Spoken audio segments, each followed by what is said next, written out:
Salut les traders, on se retrouve pour une nouvelle crypto capsule. Alors aujourd'hui, j'ai envie de faire un focus sur le Fear and Greed Index, donc l'indice de la peur et de l'avidité qui est à des niveaux historiquement bas à la fois sur Bitcoin mais aussi sur les marchés boursiers.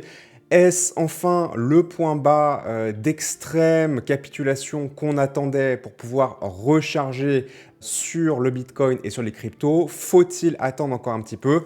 On va décortiquer tout ça dans cette vidéo. C'est parti!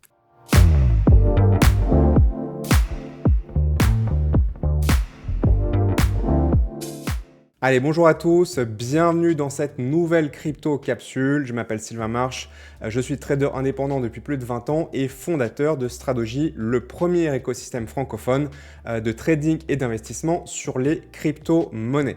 Alors aujourd'hui, j'ai envie de faire une capsule sur l'indice de la peur et de l'avidité, le Fear and Greed Index, qui est un très bon indicateur pour savoir si on est dans une phase d'euphorie et il faut se méfier ou au contraire dans des phases de peur, de panique, d'inquiétude et c'est plutôt des bons moments pour recharger les positions. Alors évidemment, aucun indicateur, aucun indice pris isolément ne peut faire office de vérité absolue. C'est toujours à utiliser en combinaison de multiples facteurs, mais c'est quand même intéressant de constater qu'on est dans une situation de niveau de peur selon cet indice très élevé actuellement et je voudrais un petit peu décortiquer ça avec vous aujourd'hui. Alors avant de se lancer, pensez bien à mettre un pouce en l'air si vous appréciez ce type de contenu pour me signifier que je devrais en faire davantage. Abonnez-vous à la chaîne si ce n'est pas déjà fait pour recevoir toutes mes crypto capsules gratuitement sur cette chaîne YouTube de manière plus ou moins régulière, on va dire. Pensez bien également, d'ici la fin de la vidéo, enfin une fois que la vidéo sera terminée, si ce n'est pas déjà fait, de venir vous inscrire sur le Discord et la plateforme Stradogy pour apprendre et être accompagné avec les meilleures opportunités du marché pour trader et investir dans les crypto-monnaies. Alors, si on regarde le graphique du Bitcoin, l'évolution un petit peu moyen-long terme de l'évolution du Bitcoin, eh bien, on peut se dire qu'on est dans une correction finalement assez standard, assez normale. On peut voir qu'on a ici une correction depuis le plus haut de marché qui était le 20 janvier avec l'intronisation de Trump au pouvoir d'environ 30% de baisse. On avait pu voir que dans la baisse précédente, on avait eu quelque chose d'assez similaire, voire même un petit peu plus bas. Et les corrections précédentes de cycle, on avait eu des corrections plus modérées à environ 20% de moyenne. Donc on pourrait se dire qu'on est dans une correction qui est quand même déjà qui est normale en fait, voilà, c'est une correction normale de cycle, c'est pas la moins profonde du cycle, mais c'est pas la plus profonde non plus. Et en regardant le graphique Bitcoin comme ça, on peut se dire que finalement, il s'est rien passé de grave ces derniers mois, ces dernières semaines. Alors pour pourtant, on a vraiment eu la sensation que, le marché a beaucoup plus souffert que ce qu'on peut voir à l'écran. Et ça, c'est en partie dû à la perception qu'on a, nous, en tant que traders, investisseurs, en tant qu'humains. Il y a d'autres facteurs. Il y a aussi le fait qu'on a eu beaucoup de mauvaises nouvelles économiques. On a eu le marché boursier qui ont décalé. On a eu les altcoins qui ont décalé beaucoup plus fort que le Bitcoin. Alors, c'est un grand classique, mais là, c'était quand même particulièrement impressionnant. Il y a eu beaucoup de choses. Maintenant, si on regarde justement au niveau du sentiment, donc le fameux Crypto Fear and Greed Index. Alors avant de regarder un petit peu à quel niveau on est actuellement et qu'est-ce que ça signifie, est-ce que c'est une opportunité et comment on peut comparer ça à ce qu'on a eu dans le passé, j'aimerais quand même, parce que moi j'aime bien faire un petit peu d'explication, un petit peu d'éducation aussi, de revenir quelques instants sur qu'est-ce que c'est que l'indicateur Fear and Greed et comment est-ce qu'il est calculé. Donc c'est un indicateur qui mesure finalement d'une manière générale la perception, c'est ce qu'on appelle le sentiment de marché. Globalement, qu'est-ce que la foule des investisseurs et des institutions aussi, pensent du marché actuellement et quel est un petit peu le sentiment majoritaire, le sentiment de marché prédominant parmi les êtres humains qui observent et qui participent à un marché donné. Donc comment est-ce que c'est calculé? C'est calculé en fait avec un mix de différents composants. On va avoir la volatilité. Alors là, cette pondération-là, je pense que elle est arbitraire. Voilà. Je pense qu'on a différents types de pondération. L'indice peut être calculé de différentes manières. Donc, je pense qu'il ne faut pas trop s'arrêter sur la pondération, mais plutôt sur le mix des différents éléments qui sont listés ici. Donc, la volatilité, évidemment. Plus la volatilité est importante et plus ça veut dire que la peur est importante. Il va y avoir aussi le volume et le momentum. Donc, est-ce qu'on est dans des forts volumes et un momentum haussier? Si c'est le cas, ça veut dire que on a de l'avarice, on a de l'euphorie. Évidemment, le sentiment sur les réseaux sociaux, qui est évidemment très important pour jauger aussi tout simplement ce qui se dit et donc ce qui se pense sur les marchés. Alors, il faut quand même faire un petit peu attention avec le sentiment sur les réseaux sociaux, parce que ce qui est exprimé sur les réseaux sociaux, ce n'est qu'une fraction de la réalité, hein. C'est-à-dire que vous avez d'énormes institutions qui interagissent avec le marché et qui ne s'expriment jamais sur les réseaux sociaux, ou qui, si elles s'expriment dessus, ne vont pas forcément révéler quelle est un petit peu leur opinion, ce qu'ils s'apprêtent à faire, etc., etc. Donc il faut faire très attention avec ça, et globalement, le sentiment qu'on a sur les réseaux sociaux, c'est quand même plutôt le sentiment des investisseurs particuliers, donc plutôt des petits investisseurs qui sont généralement très émotifs et beaucoup plus émotifs et réactifs que ne le sont des institutions plus larges qui participent au marché. On a aussi des sondages, d'accord? Donc voilà, un certain nombre de sondages qui doivent être compilés pour avoir aussi une opinion sur le marché. Donc la dominance du Bitcoin par rapport aux altcoins, si on est dans une dominance haute, ça veut dire qu'on est plutôt dans de la peur, et si on est dans une dominance basse, on est plutôt dans de l'avarice, de l'euphorie. Donc la dominance, c'est la part de marché de Bitcoin par rapport à tout le marché des crypto-monnaies, donc par rapport aux altcoins qui sont toutes les autres cryptos.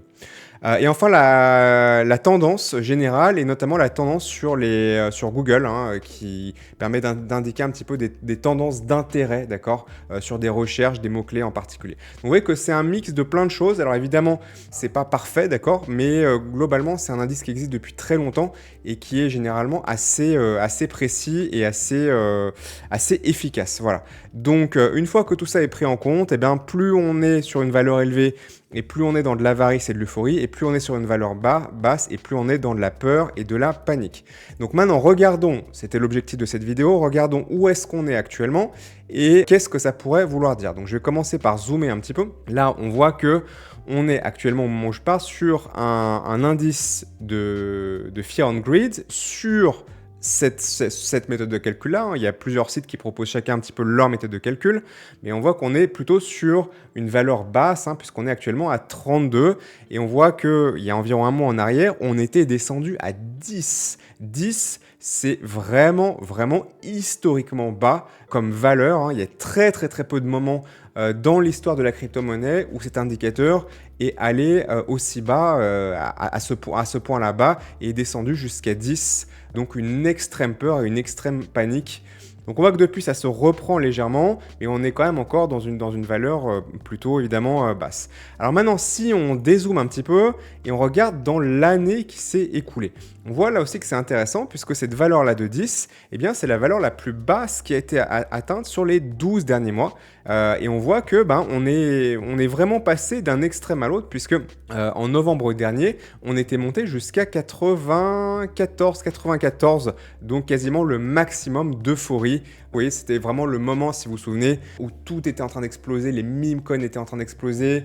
On avait des tokens IA, des agents IA qui avaient fait des multiples, des fois 100, des fois 1000, qui étaient montés à plusieurs milliards de valorisation en seulement quelques semaines.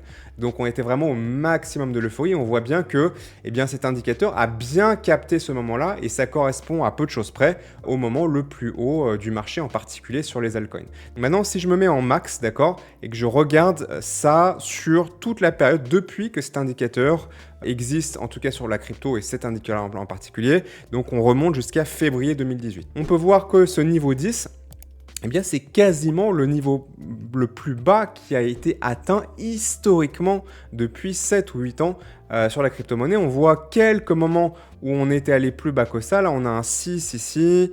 Et là, le moment le plus bas, on a un... j'arrive pas à mettre exactement ma souris dessus. On doit être à 5, d'accord, et on était aux environs de août 2019.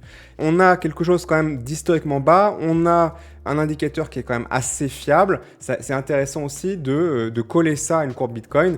Donc, par exemple, si on regarde là, sur Bitcoin, alors qui ne représente pas forcément toute la crypto-monnaie, mais voilà, novembre 2024, on était ici, d'accord. Donc on était en train de passer les 100 000 $, Et donc ce fameux passage des 100 000 $, nous a amené au maximum de l'euphorie. On voit qu'on était à peu de choses près. Au maximum, ça a poussé encore un tout petit peu plus, mais pas grand-chose. Ça a stabilisé avant de retomber. Alors ça, évidemment, c'est ce qui s'est passé de manière locale. On peut remonter, par exemple, aussi au point le plus haut de mars 2024. Là, c'est intéressant aussi.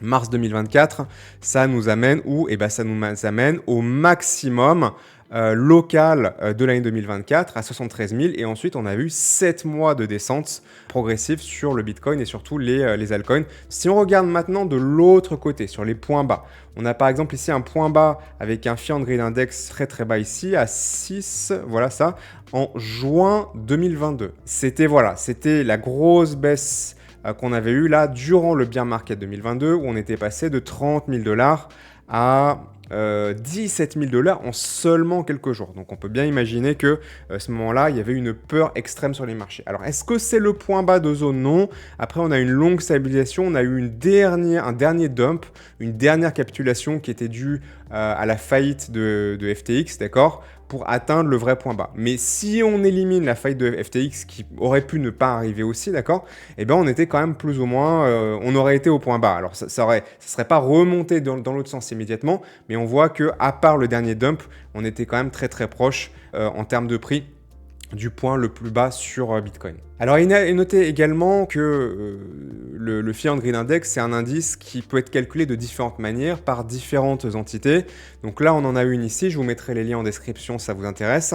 Et on a aussi CoinMarketCap qui a créé le sien beaucoup plus récemment puisqu'il l'a créé en juillet 2023, donc il y a beaucoup moins d'historique. Il est aussi également très intéressant, il est très pratique à utiliser puisque il superpose une courbe Bitcoin, donc on n'a pas besoin de faire l'aller-retour. Je le trouve assez intéressant et on voit que là aussi, on a le point de peur le plus bas qui a été atteint et on voit que globalement, les points hauts et bas du Fear and Greed Index, à peu de choses près, correspondent également aux points hauts et bas sur le Bitcoin et donc les crypto-monnaies. Enfin, donc je vous rappelle que le Fear and Greed Index, il existe aussi pour le marché boursier. Donc je vous mettrai là le lien encore d'un autre site où vous pouvez avoir le Fear and Greed Index pour la crypto, mais également celui pour le marché boursier qui donne aussi une peur à 21. Donc voilà, on est aussi dans un moment extrêmement bas et également sur le marché boursier. Alors ceci étant dit, encore une fois, pour terminer cette vidéo, je vous invite quand même à ne pas repasser directement de la peur à l'euphorie immédiatement, c'est le cas de le dire. On est quand même dans une zone de danger à la fois sur le Bitcoin et à la fois sur le marché boursier américain et il est complètement possible que cette baisse qu'on a actuellement, elle ne soit pas encore terminée et qu'on puisse encore aller chercher plus loin sur le marché boursier et donc par conséquent sur Bitcoin et les crypto-monnaies. Je ne pense pas que nous sommes dans une année de bear market, ça n'aurait pas de sens, même si évidemment tout est possible, mais attention, les signes positifs s'accumulent, je vous les donne, je vous explique comment ça fonctionne, comment vous pouvez les utiliser, mais prudence, on a encore certaines choses à valider à mon sens, notamment par rapport à une éventuelle baisse des taux de la Réserve fédérale américaine. A priori, nous n'allons pas avoir de baisse des taux cette semaine, en tout cas c'est ce que donnent les pronostics. Si c'est le cas, il est possible que du coup, ça nous repousse de 3 mois supplémentaires pour éventuellement avoir la prochaine baisse des taux. Il me semble que c'est tous les 3 mois si je ne dis pas de bêtises. Peut-être que je dis une bêtise, peut-être que c'est tous les mois, je ne me rappelle plus très bien.